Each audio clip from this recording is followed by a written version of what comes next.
the Marching Roundtable is proud to be an official media partner of Drum Corps International. Thanks for coming to the Marching Roundtable YouTube channel, sharing great information to help you succeed in all the marching arts. While you're here, we hope you'll subscribe. Hey everybody, it's Tim Hinton, the Beast of the Marching Arts. Welcome to Marching Arts Education. Thank you so much for watching this webinar. This is going to be a great conversation. We're going to talk about how color guard helps a marching band be more effective. And this is a great topic. With me tonight, Jara Clark. Jara, how are you? Hello, I'm fantastic. Thanks for being here. And Jessica Slabaugh. Jessica, how are you? I'm doing so good. Hi. Appreciate you guys being here. We are going to have a great conversation about this. First off, I want to say thank you to LCO Mentors for sponsoring this webinar this evening. LCO Mentors helps young educators or instructors get the information they need. Not everybody has access to a mentor to ask those difficult questions, and they're there to do that. So go to lcomentors.com to check that out. Thank you to them for sponsoring this. And if you're watching this webinar live tonight, you're particularly awesome. Thank you so much. We'd love for you to participate. So if you have any questions or comments about anything we're talking about, on the sidebar where it says questions, you can type those in. I'll be monitoring those. So if you're like, wait, I want to hear more about that, or here's what I do that really works great, you know, when I'm making my case for whatever, please share that. We'd be happy to include that as part of our conversation. So before we get into the topic itself, let's go back around. Jara, just introduce yourself for a moment, let everybody know who you are. Hello world, my name is Jara Clark and I'm the guard director at Jenks High School in Jenks, Oklahoma. I've been teaching guard for about 19-20 years. That sounds really long when I say it out loud. I love it. Obviously, I've been doing it a long time. I've worked with some independent groups, I've spun with some independent groups, and I'm so excited to be part of this and part of this educational piece, and excited that I got to meet Jessica through this. So Jessica, tell us about you, girl. Yeah, my name is Jessica Slabaugh, and I am the color guard director at American Fork High School. Just like Jara, I've been in the activity teaching for about 20 years. So also it feels like time has flown, but color guard has become my life. I've directed so many programs and I've worked with so many different performers across the country, and I just really enjoy the education aspect and getting to meet new people. Same thing. I think that's why we stay in it so long, is because we love the education part of it and we like all of that. Well, it's fun. Part of the fun of what we do is we're doing all kinds of different things. We're teaching, we're interacting with students, we're getting to know band families, we're also getting to design, come up with ideas, put shows together. Who doesn't want to put on a show, right, everybody?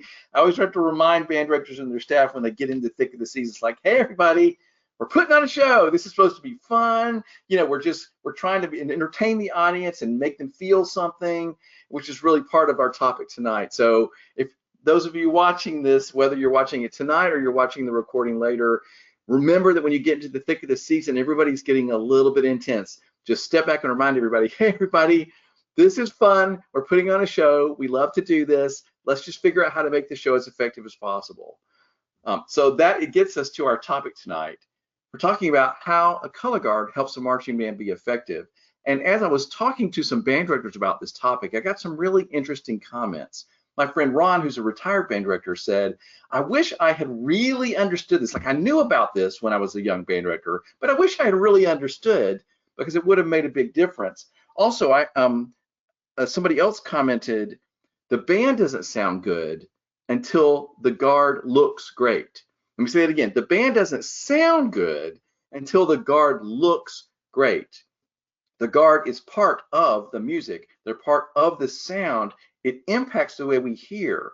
So if you're a band director and you want your band to sound great and the audience to be moved by the music, you need a great color guard that's effective, that's adding to the show. That's sort of the premise of the conversation. Another way to put it that another band director said was, it doesn't matter how well your band plays if the guard is terrible, because it's so intertwined. This person said, one band, one sound. That's really interesting, that the guard's performance and the way they're interpreting the music visually with color and movement and dance and equipment is part of the sound of the show. I love that idea. So Jessica, let's talk about how a marching band let's talk about how a color guard makes a marching band more effective.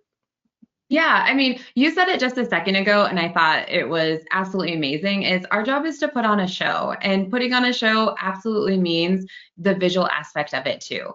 And really, a lot of times when I start working with a new color guard, I want to dive into, and a new marching band program is, I always want to dive into what makes your program unique or special. And so, really, that special or uniqueness, that whole atmosphere around that really revolves around your visual program. And visual program oftentimes is your color guard. So what do they look like?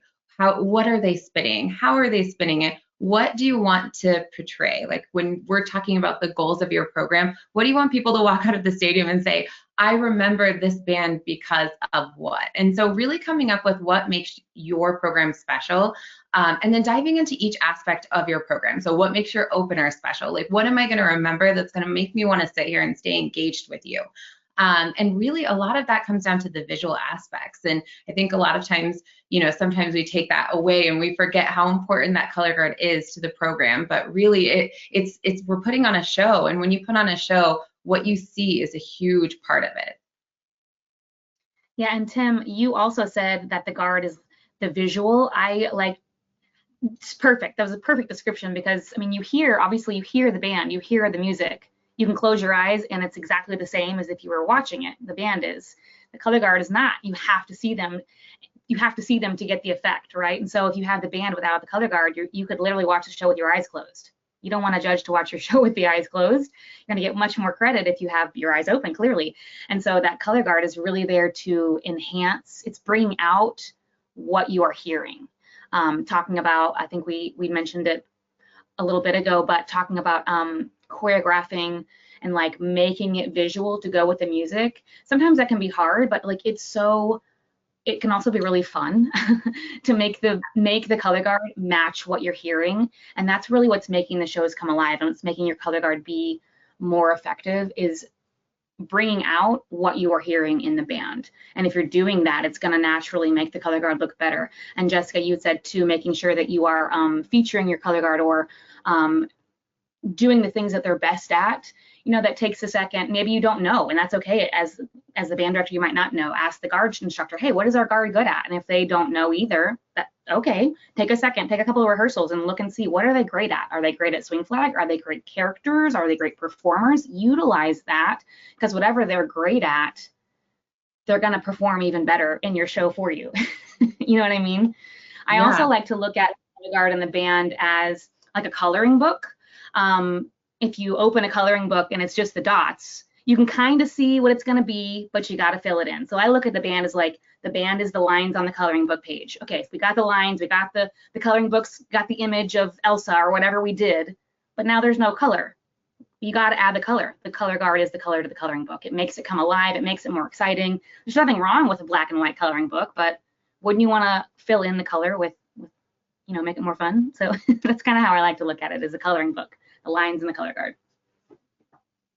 Yeah, and one thing to go off of what Jared just said is, if you don't know what your color guard is best at, find out. And it doesn't have to be something that's, we think of traditional color guard as rifles and sabers and flags. And, sometimes we can get affected by large tosses. And, we have kind of a general idea of what color guard is, but that doesn't have to be your box that you have to fit into.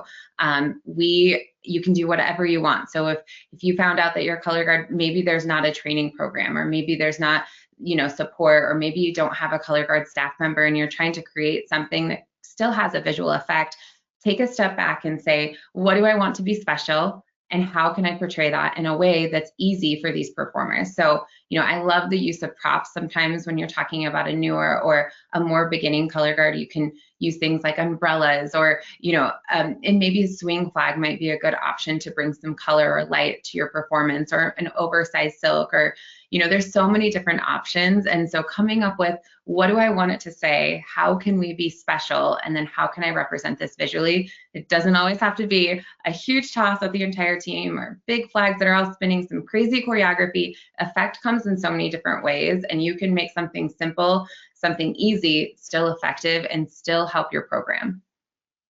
I think it's crucial that what you said, that it doesn't have to be the stereotypical, like, we look at color guard and it has to be a 6-foot flag or a rifle or a saber, and I have to do that. But like, if you're brand new, this is your first season of color guard, this is the first time that you've ever had a color guard and you've got 3 people or something, not a whole lot. You don't have to do all of that. You don't have to do rifle, saber, flag.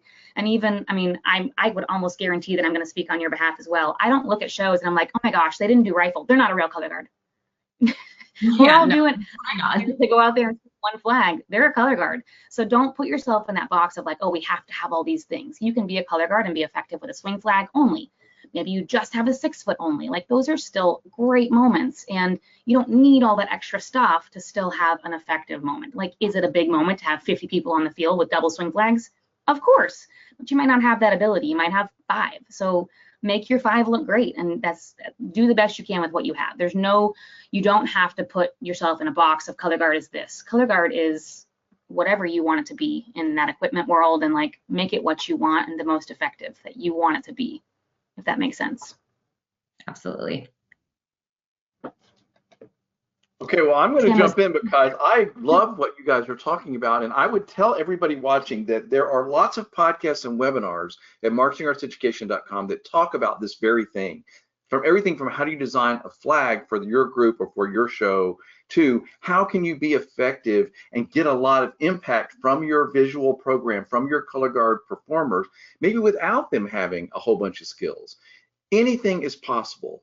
A big flash of a new color, a well-placed prop or an effect that matches the music does not require great skills. Now, there is great effect in a lot of skill in a large group doing something difficult altogether and tossing and everything. That's very exciting. That's a big part of our activity, but it's not required for the color guard performers to make a big impact in your effect of your show. But having those performers to add that contribution of the visual, of the color, of the movement, of the prop, of the theming, even with the most basic skills, can still really up the impact and the general effect of your show. Now, Jessica, let's talk about what is general effect in a marching show, because we all kind of know what it means to be affected by the show, but general effect is a category used in judging. So let's start there next. Yeah, I mean, one of my favorite ways to describe general effect is it really is, exactly what the words are. It's how that judge is generally affected by what they're seeing, hearing. There's so many different aspects to general effect as well. So you have a musical element as well as a visual element and a combined element. And so when we talk about some of our judges, and all circuits are different, so this might change based on where you're at regionally, but in general, when we're talking about our circuits, a lot of times we're asking general effect judges to kind of strip back that emotional part of it. We all have our personal preferences, but we ask them to strip that back, and then they're judging 2 different things. So they're judging what you're presenting and then how they're doing it. And really, all of it is equal. So a lot of times we think of general effect and we think, oh, they love that show because it was exciting and the audience is screaming and they've got them engaged. But there's so many different emotions that you can portray across the marching band. So is it sad? Is it happy? Is it exciting? Like, do you want the audience to be engaged? Are they singing along with you? Are they clapping? Are they feeling something very personal and emotional? So it comes into really how you're getting that audience to feel, how you're getting them to react emotionally to what you're demonstrating musically and also visually. So when you think about your production and you think about the way that the color guard can be more effective, and I continue to ask that same question, what makes your program special?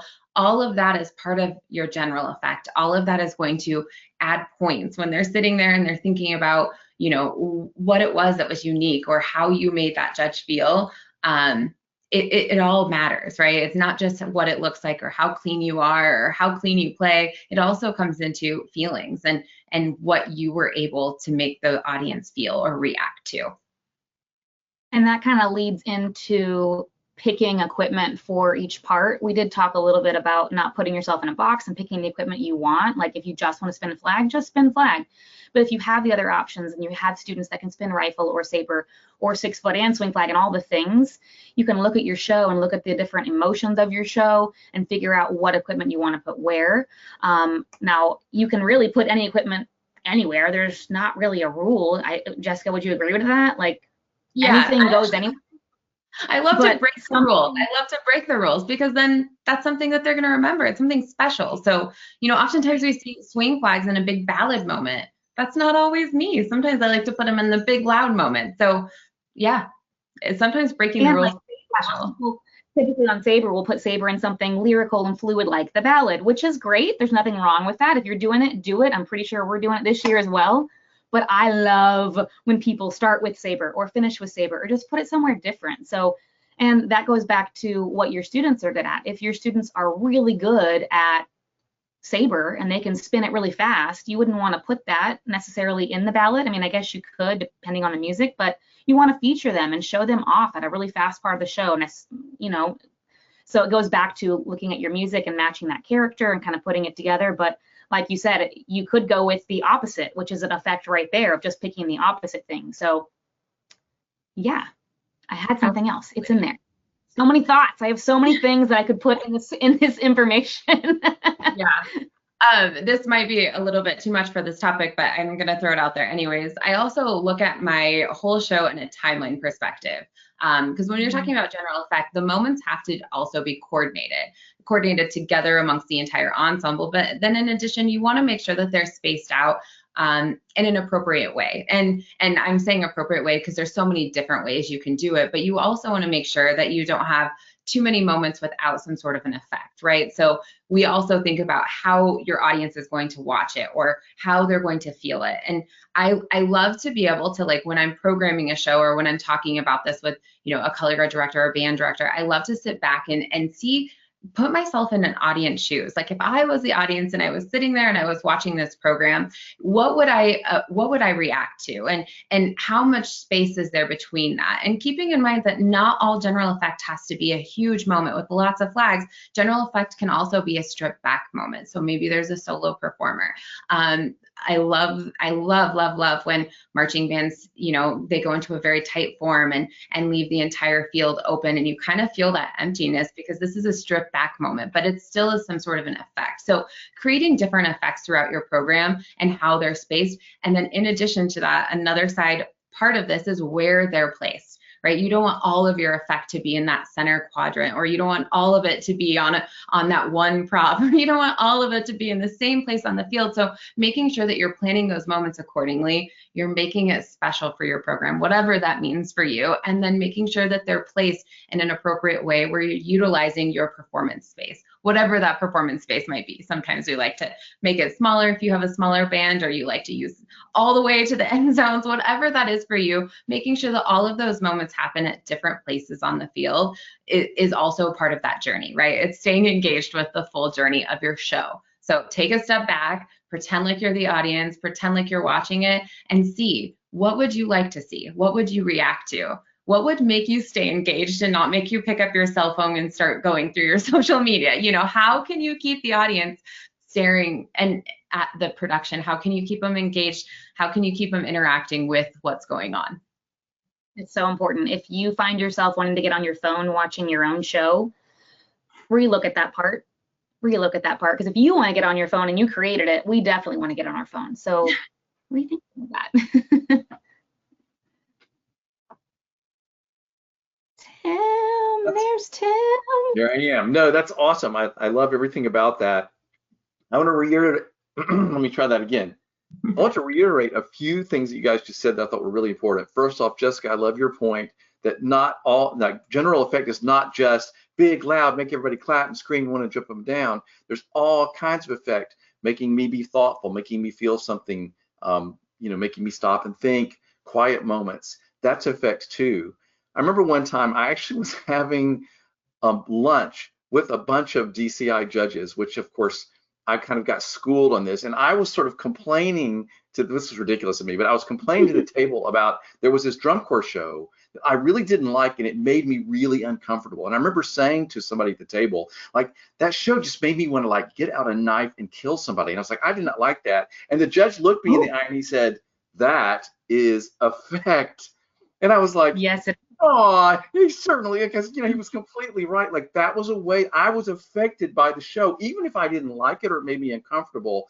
That's an effective show. Now, do I want to do that for my Friday night football audience? Maybe not, But my point is, it doesn't only have to be the want to stand up and cheer stuff that is effect. So I love that you guys made that point.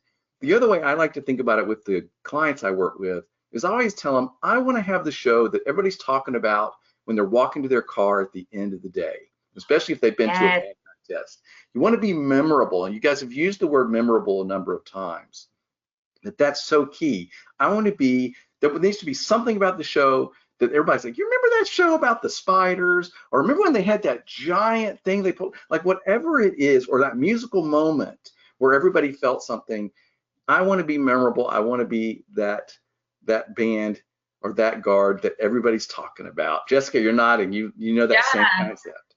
Yeah, I mean, break every boundary. Like I try to think of so many different ways that, we kind of get in this like realm of color guard has to be, right? Color guard has to be flags, rifles, sabers. We all spin, we all toss. We do very similar technique, right? And so a lot of times our shows are programmed and they look similar, right? I'm watching some shows and I'm like, okay, I've seen phrases like that in the show before you, and the show before you. And so I always think when I'm choreographing something or when I'm looking through our production, it's like, how can I use the saber in a different way? Like, how can I use this to represent what I'm hearing musically?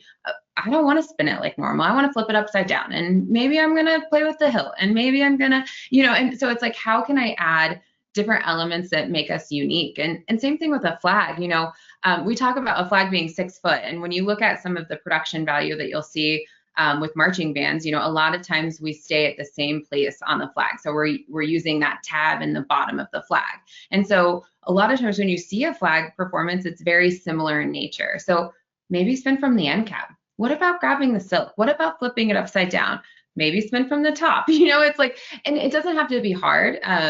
All of this can be done in a very easy way, but how can it match what you're hearing visually? So if your show is fun and quirky, and maybe you have them hold it up flat while they're hopping around and doing something cute and quirky. And maybe if it's serious, there's so many different ways that you can take these normal elements and change them and make it so that someone's like, hey, I've never seen a flag used in that way. Cool. You know what I mean? Like, that's effect to me. That's something. And it doesn't matter if it's, a DCI judge or somebody's grandma, you affected them. You made them excited about something that you did, or, maybe it's a prop element. And so when I'm going into what do I want to be unique? It's how can I make each section of the show say, oh, that was different. I didn't see that. Or I didn't expect that was coming. Like, those are all things that we really try to master. Right. And so that, yeah, absolutely. Do it different. And don't get in the box. I'm so sorry. I did not mean to talk over you.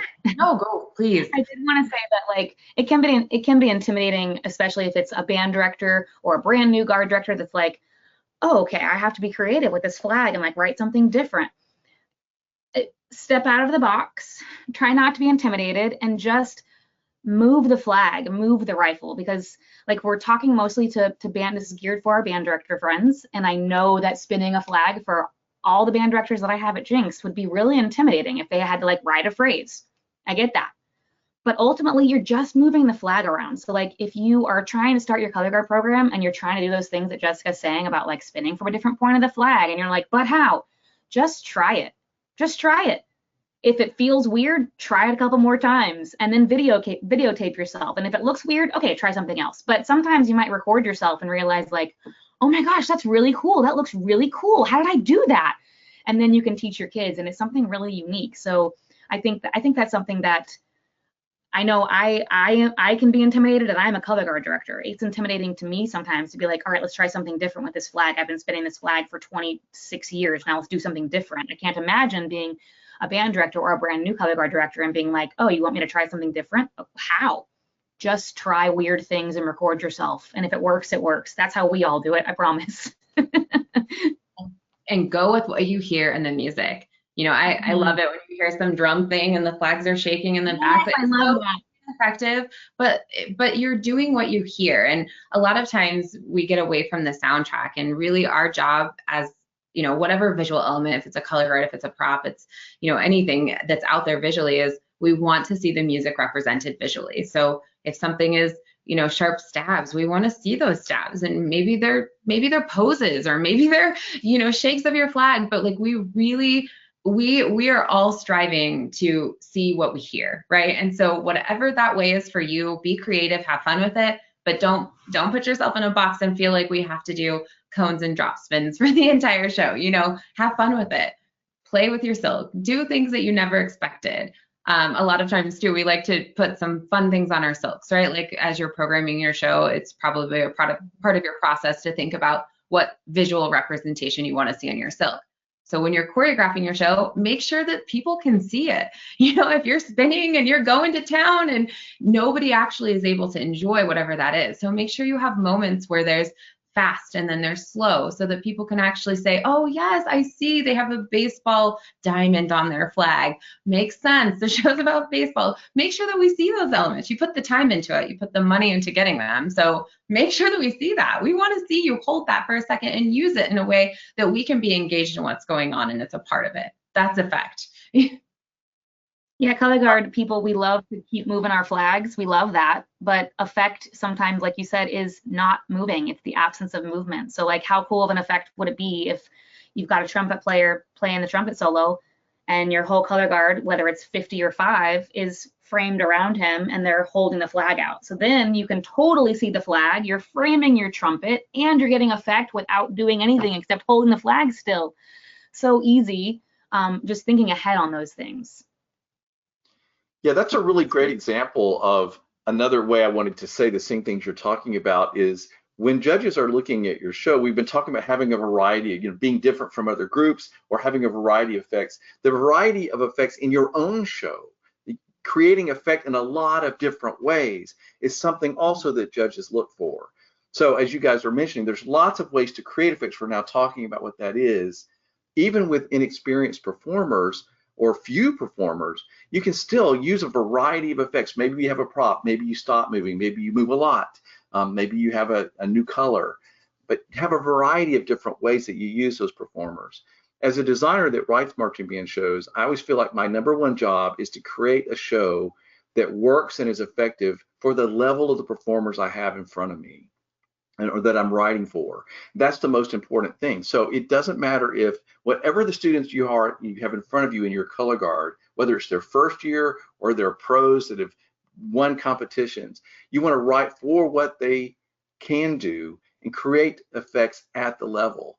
And believe me, like I said, there are a lot of webinars and conversations that we've had that you can access at our website, where you can learn about all the different ways to create those effects, or reach out to me or Jara or Jessica, because we'd be happy to give you ideas.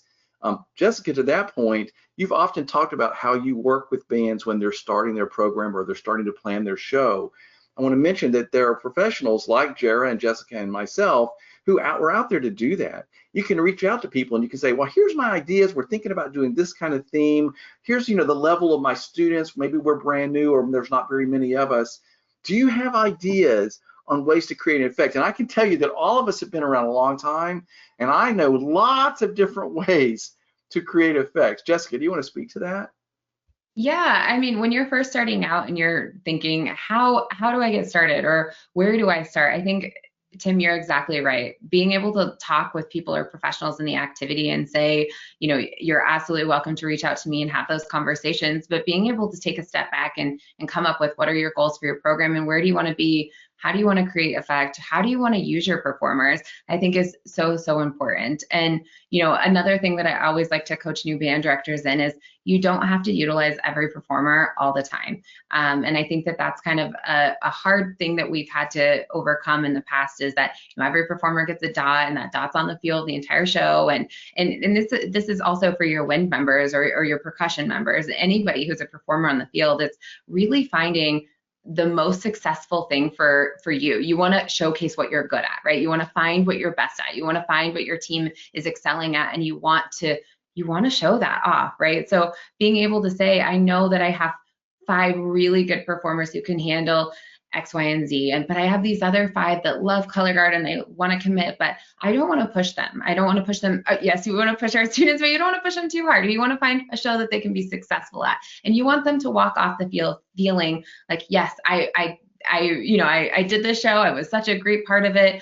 And at my program currently, I have so many different levels of performers, and I want to make sure that each performer has a show that is going to push them enough that they excel and they're getting better, but also doesn't push them to the point where they don't feel successful. And ultimately, if they're not successful, our team is not successful. So as a band director, being able to take that step back and say, how can I find out what we're best at? How can I make sure that those are the visual elements that come across? And I want to make sure that every performer has a show that they are personally able to handle. And you're going to have that wide variety of musician too. And, that's why we have musical solos, right? And so being able to take a step back and say, yes, this performer can handle the entire show, but this one can't. And how do I program that? How do I work with my drill writer? Yes, and work with professionals, work with a program coordinator, no matter how big or small your band is.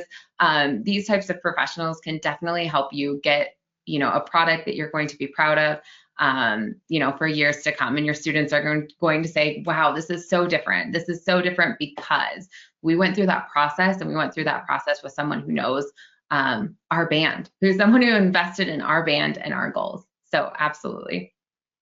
And something else that you can do in not utilizing all your members is communicating with them. I think in years past, I can't speak for all programs. I can't even speak, for my program from the beginning of time, but I feel like a lot of programs have done this. Like they just assume that I'm going to take this little Susie out of the show and she'll be fine with it. We're going to move on. Susie, then I'm using Susie's name as just a reference. Yeah, I don't even have a Susie. Susie then might go home and be like, oh my gosh, I'm not good enough. They took me, I'm not in the whole show. Like, oh my, and then Susie's worried when really it was just like, I just don't want to overwhelm Susie because she's brand new and I want her to be able to do the things that she can do. So communicating with those students, you don't have to give them all the info, but just let them know like, hey, Susie, I'm just letting you know privately, I'm not doing this as a full group. I'm just letting you know you're not in these couple of sets or where you're coming out of this part only because you want to make sure that you're prepared for what's coming up next. You want to make sure that you're ready for this. And that little conversation, that little moment, like, oh, to Susie is like, okay, thank you. Cool. Now I'm ready. I know that I can have this little break. I'm allowed to have a break and I'm coming back in. To go along with that, you can even talking about transitions too, like not using everybody in part one because you're going to have maybe your weapons come out at the beginning of part two, like letting those weapons know, hey, you guys are coming, you're not going to be in this whole part because you're coming out first on this next part.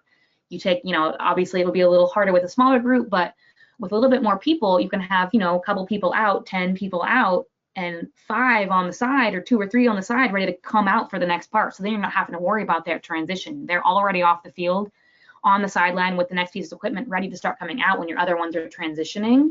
That will help with the nasty transitions and also helps not utilize everybody. So then when you get to the next impact and you have everybody as opposed to 5, it's going to be a lot more effective, a lot bigger of a moment, if that makes sense. Absolutely. I've worked with some really, really smart band directors and guard directors in the past, and sometimes they do exactly what you're saying, is they know that their younger performers need to do less in the show. By the way, everybody, that's one of the reasons that we now use backdrops and props, because it does give you a place to hide people, and that can be really helpful. Not only can you make changes of equipment pretty quickly because you don't have to go all the way to the sideline in the front or the back, but also it's a place that people can go and take that break and be off stage. And as I was mentioning, I've worked with some really smart guard and band directors where they knew, okay, we're going to feature our like top 12, but then they have like 40 kids waiting behind the backdrops with a swing flag. They all run out, boom, there's color. Right. Listen, everybody, that's effect, right? It was easy, but simply adding all that fabric, adding those kids all of a sudden, or as you guys have already mentioned, changing the number of performers that I'm paying attention to at any time, taking some off the field. That's true for drum lines. That's true for band members. Everybody doesn't have to do everything all the time. And that variety of staging and performers you're using is part of the variety of your effect. So what we're really talking about right now is just being really smart in your show plan and writing appropriately for each member that you have. And that's especially important when you have a new or a young color guard. You need to figure out how can they best contribute? How can I give them some breaks? How much should each performer do what when in the show? And then know that they don't have to have crazy skills to really contribute in a big way. For sure. Absolutely. So is there any Go ahead, Jessica. I'm sorry. I was just going to say sometimes it's almost worse too when you have them on the field for the whole time, because in addition to that, we also have to create a space for them to be, right? And so that's where oftentimes you'll see that flag line in the back that, is an arc that goes back and forth way too many times, right? And you're creating effect, but in a negative way in that sense, because you've left those performers on the field for too long and too much of a focus, and you're not creating the variety, right? So even taking some of that out and stripping it back is going to help. So that's all I wanted to add. I would speak to the band directors and say, you guys all know that like if the band is always loud, it stops sounding loud. And we all know that when we work with our concert bands or our marching bands, you want to have soft moments. So the loud moments sound louder when they appear, and then that changes the volume. Well, you want to do the same thing visually with your color guard and your drill and everything else. You want to have that variety, because if they just play double F after a while, it doesn't sound loud. Right? Right. I love analogies. Obviously, if you haven't noticed in the last 40 minutes, I like to look at it like chocolate cake. Like all the big impacts are the chocolate cake moments of the show. It's delicious. You want it all. It's indulgent. It's everything. You can't eat chocolate cake for 8 minutes straight of your marching band show. That's too much cake, y'all. You gotta have the big cake moment and then go back to the ingredients and start putting the ingredients back together for the next big chocolate cake moment, and then have a big chocolate cake moment and then go back to putting the ingredients together. Cannot eat cake for 8 minutes straight. That's pretty good. We need those veggies and that meat and that liquid. We need a whole meal of a show. Have it all. Take it all the way. So are there any other topics around this that we haven't mentioned yet that you guys would like to jump in on? On our list, we did have listed talking about, we talked a little bit about it, but equipment for each part, and like how to pick equipment for each part. And like I said, we did talk a little bit about it, but I want to hit it one more time. You can pick whatever equipment for whatever part of your show. There's not a right or a wrong way. There's not a right or a wrong decision on what equipment you're going to put with what part of the show. There's a typical way, but that doesn't mean you have to. Like if it's a lyrical ballad, it's typically going to be dance, swing flag, saber. Would you agree, Jessica? If it's a ballad, a lyrical text. Yeah. But you can still get that impact from, we're going to have our swing flags in the back and we're going to have aggressive dancers up front. So you have that juxtaposition. So you can still, you could base your equipment on the show based solely on what you're hearing and that we want to line it up exactly, or you can do the opposite. But I would make it a consistent, if it was me, just because I like the same, I would do a consistent throughout. But as I'm saying that, I also don't think that would be bad if you didn't do that consistent throughout. It's really up to you. What you hear and what matches the music for you is what you should put in the show. And I do want to make sure, we said it a lot, but planning ahead is really important. We can't just get to band camp and be like, okay, what are we putting in the opener? Plan ahead, listen to that music ahead and figure out like, okay, on the opener, I for sure want 6 foot, and then the closer, I for sure want 6 foot again. And like, just plan those out on what you're wanting so that you're not just walking in like, okay, what are we doing? What are we putting here? You kind of have that plan to go with. It's very important to plan ahead.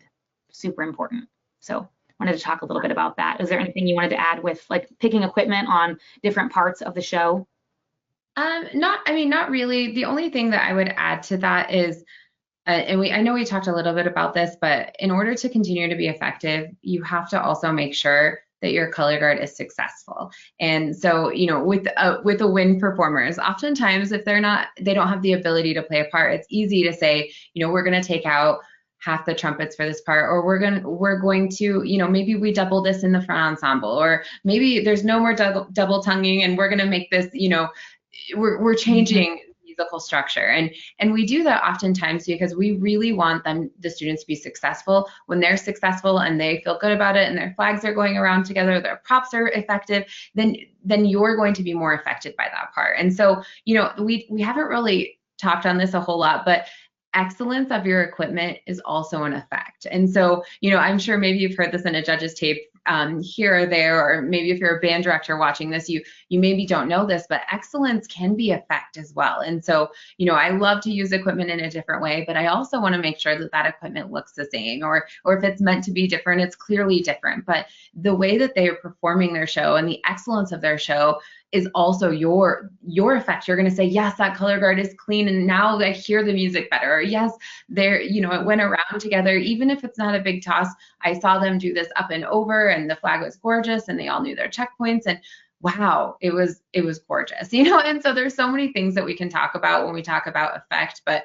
really excellence is part of it too. And so at the beginning of this webinar, Tim had said something that the band doesn't sound good until the guard looks good, and making sure that whatever you're asking them to do, you're unique, you're finding that special. But in addition to that, we want to make sure that those performers are successful.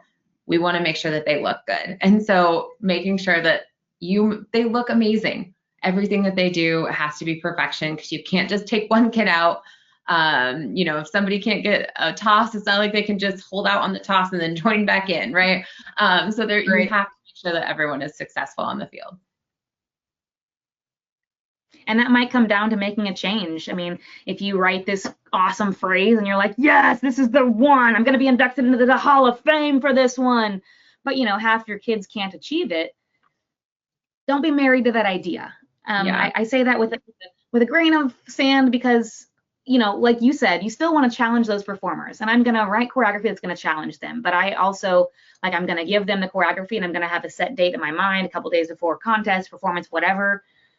Hey guys, we got to have this. I know you're struggling, but we got to have this down by September 5th, or we're going to have to make a change. So, and then they know I have a date to work on it, but there's a change in the back pocket if I need to make it. So I always tell my students at the beginning of the season, I am never going to put you out in front of an audience not prepared. As soon as they believe that and understand that and trust me to do that, trust the guard director or the band director, whoever's in charge of your students, they trust that you're going to make sure that they look good and feel great for the performance. They will trust you and follow what you're going to teach them. Right, and to that point, most of the time we ask them to do too much. So I'm just going to weigh in on that and say that, to Jessica's point, if it's simple, but it's super together and all the flags are moving exactly, that is effective. That's more effective than something that's really hard that they can't do, because you don't get credit for trying something hard if you do it really badly. So that's a really important point that we're making. And also I want to mention that a lot of times people have the younger guard instructors have, unfortunately, the fault that they write for that one superstar performer, and then they try to see if everybody can do it. And sadly, we've all seen that dance wedge with the dynamic performer in the front, and then all the people in the back trying to keep up. That's not really effect. That one person looks great in the front of that wedge, but the rest of them, I don't know. If we had ramped that back where they all could do something where they all were effective, that's more effective. And believe me, if it's not clean and they're not doing it together, by clean we mean it's exactly together, right? Everything they're doing is exactly together. We call that being clean when you're watching the guard work. If it's not ever going to be clean, you're not going to get the effect from it. We have a question. It's a really smart question from Tim, who's watching, and he asks this: if you only have 12 guard members, can you still take 5 or 6 off the field and bring them back in? Or do you need to leave all 12 out there for the whole show because you only have 12? Do you want to take this, Jara, or do you want me to jump in? I'll start. She might be frozen, but I honestly would. To me, it doesn't matter if you have 5, if you have 12, or if you have 30. It is okay to take off those 5 performers. And really, you're doing yourself a favor, because by taking off those 5 performers, you're really able to highlight maybe a strength that you have with those other performers. And in addition to that, oh, it's okay. I don't know what happened. You got frozen for a second, but yeah, y'all went away. Hi, I'm back. But to answer that question, yes, absolutely. Take those 5 performers off. What I said before is having those strip back moments, they really do create effect. And sometimes it's not about taking them off the stage. So maybe if you have 12, and it kind of depends on the size of the band too and what you're hearing musically, because you always want to make sure you're representing what you hear musically. So if this band is a big band and that moment is loud, yeah, don't take those 12 performers out. I would say simplify the work. But if this is more of a strip back moment or a soloistic moment, it's totally fine. In addition to that, be smart with how you're choreographing it, because if you feel like taking those performers out creates this imbalance of weight on the field, sometimes what I'll do is I'll keep those performers on the field, but I'll create more, I always like to call it family portraits, but really whatever portrait or pose or grouping that they can still take up visual weight on the field, but you're not asking them to contribute in a they have no other responsibility except for that visual weight or structure that they're creating on the field. So all I would say is absolutely yes, you can play around. I mean, 12 is a great size color guard. I'm not sure the size of band, but play with them. Make sure that, use them in a big way. I've had bands before where the color guard is completely imbalanced. And so you have to be a little bit more creative, right? If you have less color guard than what you're hearing musically, you do have to program maybe double swing flags, maybe twice or more often, or maybe you have an oversized silk or a big flyover. There's so many ways to create that color and make it big so that you hear what you see. And I've also had it the other way, where the band might be much smaller and the guard is quite large. And at the same time, that could be a problem too. So making sure that you are able to strip that back, and maybe it is only one swing flag and then you have a dancer as well. So you can still use all that as space on the field, as weight on the field, but it's not overpowering what you're hearing musically. So yes, short answer, yes, be creative, have fun with it, but there's nothing wrong with asking performers to do less, just depending on what you need. All right, and the way I would like to answer this, because that was a great answer, Jessica. The way I'd like to weigh on this is, as someone who's a drill designer and stages shows on the field, I feel like my job is always simply to control the focus. And what that means for me is I'm trying to make sure the audience looks where I want them to look, right? And so that's my job. Are they supposed to be looking at the trumpets? Are they looking at that dance soloist? Are they looking at the guard? Are they looking at the drum line? If I'm staging it right and writing the drill correctly, I'm going to make sure they're looking. Now, there's lots of ways to get them to look where you want them to, right? Suddenly a loud moment over here from the brass, I'm going to look that way. Suddenly the whole guard comes out with a big new color, I'm going to look over there. Everything stops except for one dancer who's moving, or one person on the band that's moving. I'm going to look at the person that's moving, right? One of the rules I always talk about is you tend to look at the fastest moving thing on the field. So you could have the whole band moving like this, but there's one person moving double time, my eye's going to go there. So thinking about it, to this question about whether you need to have them all out there all the time, just think about controlling the focus. If you can control the focus with one dance soloist or one flag performer, which you can, then that allows you to do what Jessica said, either just pause them in poses or not moving or in groupings, or even take them off the field. Then when they come back out, you can have effect in a different way. It goes back to what they also said earlier. It's just about planning. It's making sure that it matches the music and that you've planned it out so that the right things are happening for effect at the right moment. And you said lots of ways to do it. Go ahead. You said, Tim, that was crucial. Red flags for guard people. The fastest moving thing is where your eye is going to go. And sadly for color guard, that's typically us, but also awesome for us. And usually it's our transitions. I don't, why we like to do this, I'm not sure, but we all like to go either back or front sideline all at the same time and then all come back out. Like that's the easiest one to do, no matter how many people you have. We like to all leave at the same time, especially, you've got your back flags on the back sideline and we want to get them all to the back field. Well, if you've got, I don't care if you have 5, 10, 15, 45, if they're all moving to the back field at the same time when the band is done playing and they're just standing there and the applause is happening, or the band is doing a visual and the guard's running, I'm not watching anything except for the color guard running. So try to plan that transition of the color guard running to the back sideline or the front sideline during, either space it out so multiple people aren't going all at once. You've got 2 or 3 and then 2 or 3 and then 2 or 3, or plan it when the band is doing something really big and you can have another focus up front, because the biggest thing, and I'm a culprit of it too, because it's the easiest option.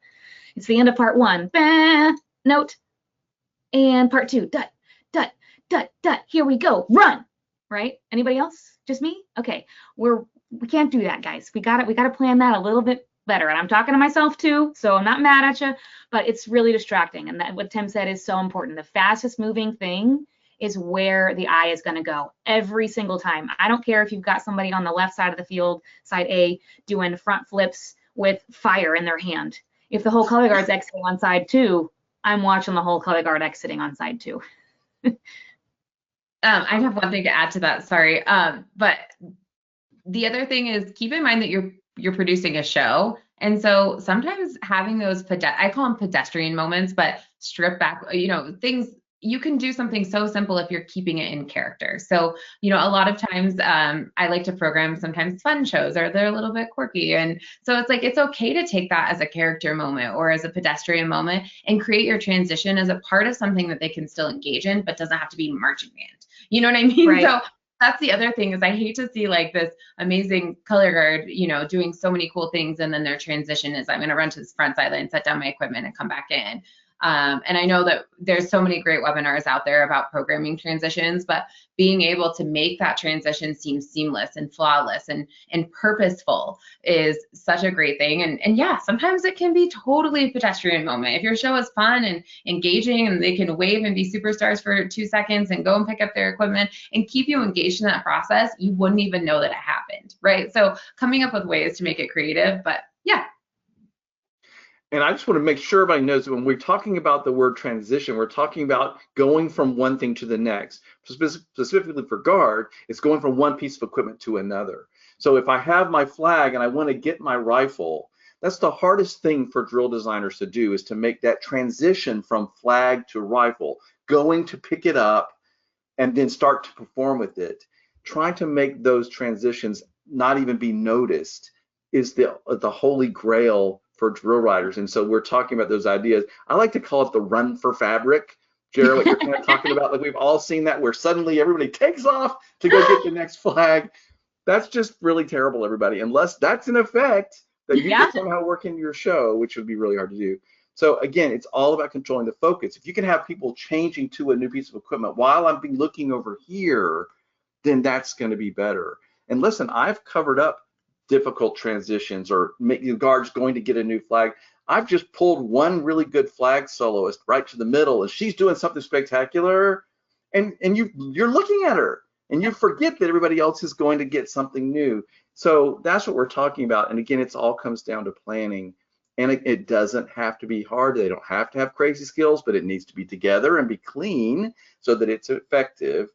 There needs to be some excellence there, and it needs to make sense for your performers. Wow, guys, I mean, like, this has been very, very helpful information. Is there any other topic around this that you guys came in with that we haven't mentioned? I'm looking at my notes. I think that's everything. Okay, you done it?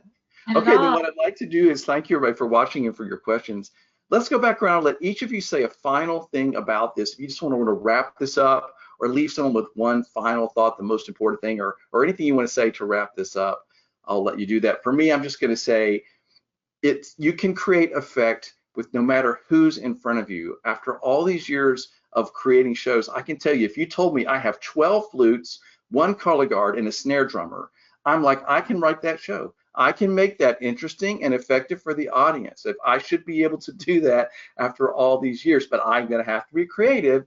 I'm going to have to really pay attention to what can those 12 flutes do? How are we going to make that special? But it's possible. So whatever students you have in front of you, however many few, no matter what their skill level, you can create effect with those performers. And one of the best ways to make your band more effective, if you're going to a marching band contest or just want to make your audience love your band, add that color guard. Let them be a part of your visual program. They'll add the movement, they'll add the color, they're interpreting the music. Don't be afraid to do it. However many of them you can get, start with a few.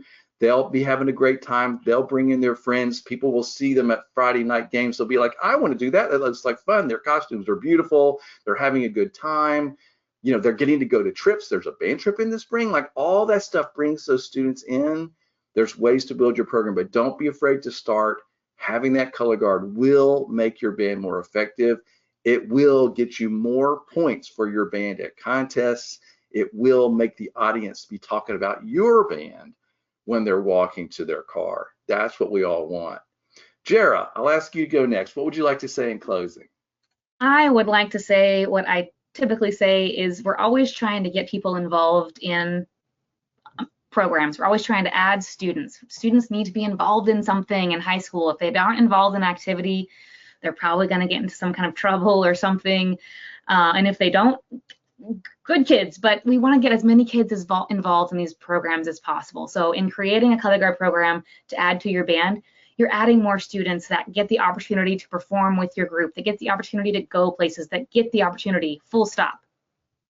Color guard is important just in that aspect, that it's going to add people to your program and add opportunities for those students in your district that are missing out on something right now. Like, there's literally students in your district that aren't doing anything, and color guard would be the perfect opportunity for them to get involved in something. So I would say do it for those students to get involved in something, and try not to be intimidated. I'm speaking to the choir. I know I look like so confident, but I get intimidated too. It's just reminding yourself that you can do this. There's a whole world of people out there that are there to help. Me and Jessica and Tim are just three of like thousands of people that are willing to help you. So try it and be the coloring book. Be the coloring book. Fill in the color. Coloring books are way more fun and interesting with the color. So don't just have a coloring book with no color. Add that color. Add those students. Don't be intimidated. Those are my tips. Jessica, your turn. Absolutely, I love that. My final thoughts just is, remember, effect can happen in so many different ways. So excellence can be an effect. Coming up with ways to make your program special and being able to say what I want somebody to leave the stands and say about my band.